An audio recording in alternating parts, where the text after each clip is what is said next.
আসসালামু আলাইকুম সুপ্রিয় ষষ্ঠ শ্রেণীর শিক্ষার্থী বন্ধুরা, আজ তোমাদের দেখাবো গণিতের বাস্তব সমস্যার গল্প পৃষ্ঠা 33-এ 3 নম্বর সমস্যার সমাধান। 3 নম্বরে একটা চিত্র আছে।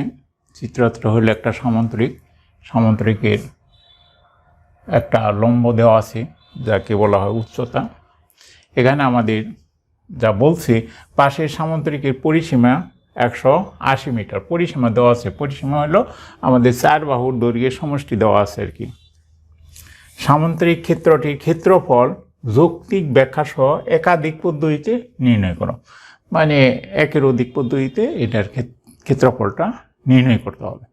সেটা হলে যৌক্তিক ব্যাখ্যা দিতে হবে। তারপর বলছে খ নম্বরে, দেখাও যে সামান্তরিক ক্ষেত্রটি ক্ষেত্রফল ত্রিভুজ ক্ষেত্র এ বি ডি এর দ্বিগুণ। ত্রিভুজ ক্ষেত্র এ বি ডি আছে, এটার দ্বিগুণ হলো এই সামান্তরিক ক্ষেত্রে ক্ষেত্রফল। এটা আমাদের প্রমাণ করতে হবে। তাহলে আমরা শুরু করি। প্রথম পদ্ধতি,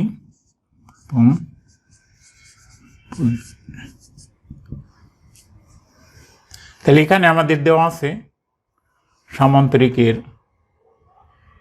পরিসীমা 180 মিটার। তাহলে আমরা জানি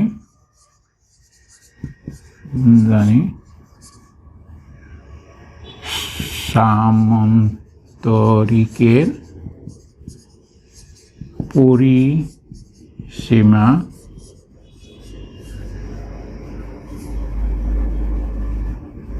সমান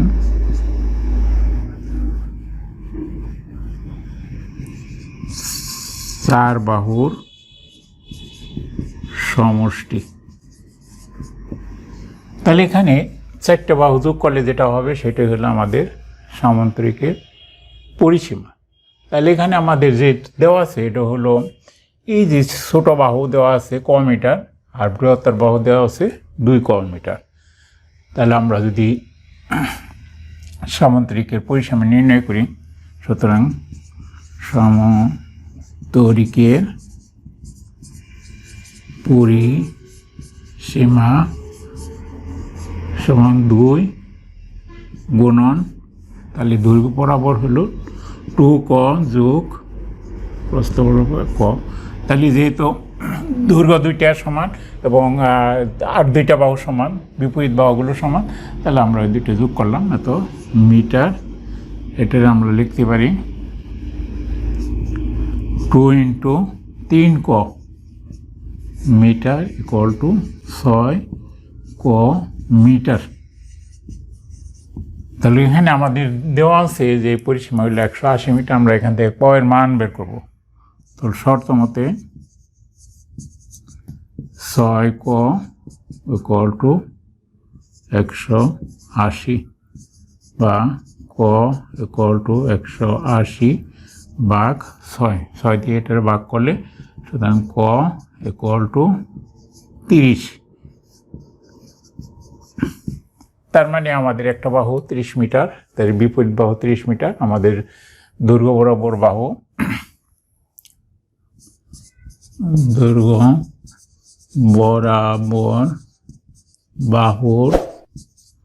দৈর্ঘ্য সমান 2 × 30 মিটার সমান 60 মিটার।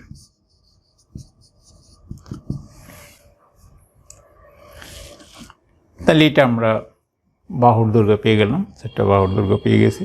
এখন আমরা ক্ষেত্রফল নির্ণয় করব। তাহলে সামান্তরিক ক্ষেত্রের ক্ষেত্রফল হলো ভূমি গুণন উচ্চতা। এটা হলো আমাদের একটা পদ্ধতির। তাহলে আমরা লিখি, সুতরাং সামান্তরিক ক্ষেত্রের ক্ষেত্রফল মান ভূমি গুণন উচ্চতা। সুতরাং ক্ষেত্রফল সমান ভূমি হলো 60 গুণন উচ্চতা হলো 5। তার কারণ আমাদের উচ্চতা দেওয়া আছে 5 মিটার। এটাকে আমরা এখানে লিখতে পারি এ বি ইন্টু ডিএফ, তাহলে এর নিয়ম তো বর্গ মিটার 530 300 বর্গ মিটার।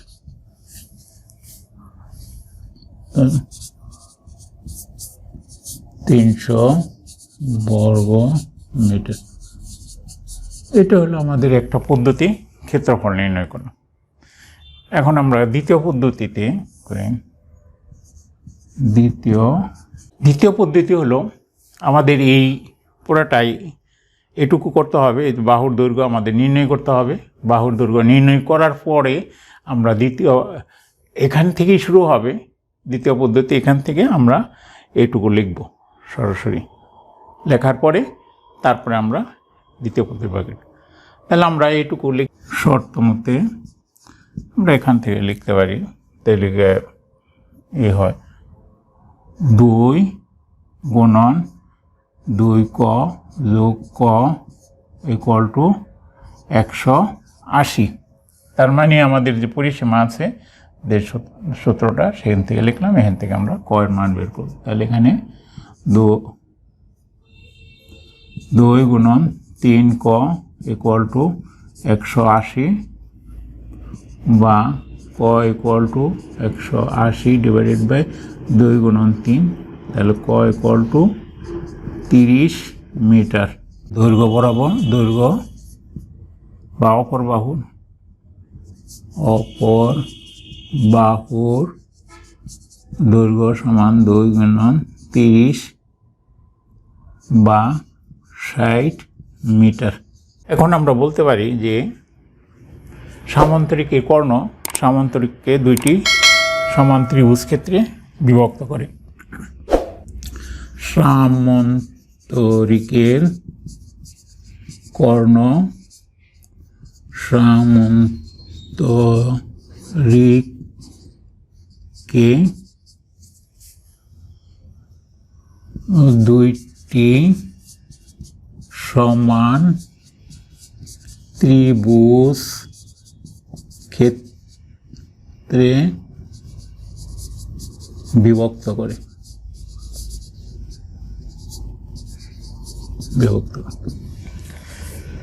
তাহলে এখানে যে বিডি কর্ণটা এই সামান্তরিককে দুইটা ত্রিভুজ ক্ষেত্রে সমান ত্রিভুজ ক্ষেত্রে বিভক্ত করলো। তাহলে আমরা এই ত্রিভুজ ক্ষেত্রের ক্ষেত্রফল আমরা নির্ণয় করি। এ বিডি ত্রিভুজ ক্ষেত্রের ক্ষেত্রফল, এ বিডি ত্রিভুজ ক্ষেত্রের ক্ষেত্রফল সমান হাফ গুণন ভূমি গুণন উচ্চতা। তাহলে এখানে লেখা যায় হাফ গুণন ভূমি 60, উচ্চতা হলো 5 বর্গ মিটার। তাহলে 2 দিয়ে কাটলে 30 সমান 150 বর্গ মিটার। সুতরাং সামান্তরিক ক্ষেত্রের ক্ষেত্রফল সমান 150 গুণন 2 বা 300 বর্গ মিটার। তাহলে আমাদের প্রথম পদ্ধতিতে আমাদের ক্ষেত্রফল আসছে 300 বর্গ মিটার, এবং দ্বিতীয় পদ্ধতিতে আমাদের এই যে এ বিডি ত্রিভুজের ক্ষেত্রফলের 2 দিয়ে গুণ করাতে 300 বর্গ মিটার আসলো। তাহলে 300 বর্গ মিটার হলো। তাহলে আমরা বলতে পারি, সুতরাং সামান্তরিক ক্ষেত্রটির ক্ষেত্রফল সামান্তরিক ক্ষেত্রটির ক্ষেত্রফল সমান ত্রিভুজ ক্ষেত্র এ বি ডি এর দ্বিগুণ। এটা অ্যান্সার। ধন্যবাদ বন্ধুরা।